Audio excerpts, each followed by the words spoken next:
রহমান রাহিম। প্রিয় দেশবাসী, আসসালামু আলাইকুম।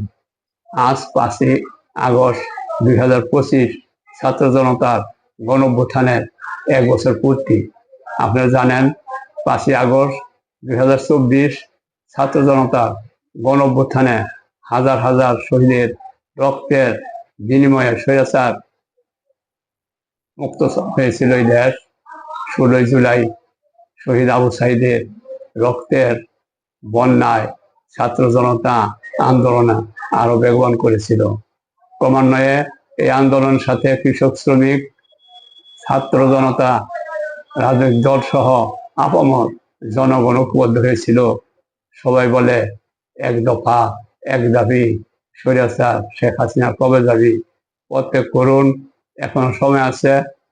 এই গণ আন্দোলনে বা বিপ্লবের 113 জন শিশু সহ নারী পুরুষ প্রায় 2000 মানুষ শহীদ হন এবং হাজার হাজার আহত ও পঙ্গু হয়।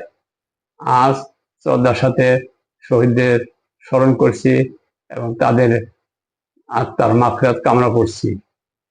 পাশাপাশি তাদের ন্যায্য প্রাপ্য দাবি করছি। যে ঐক্যে আমরা স্বৈরাচার পতন করেছি, আজ যেন সেই ঐক্য ফাটল ধরেছে। সাধু সাবধান, স্বৈরাচার সুযোগ খুঁজছে। দাদা বাবুরা তাদের সাথে আছে। সবাইকে ধন্যবাদ। ঐক্য জিন্দাবাদ। Doctor Fazlul Haq, chairman, Bangladesh Republican Party, BRP.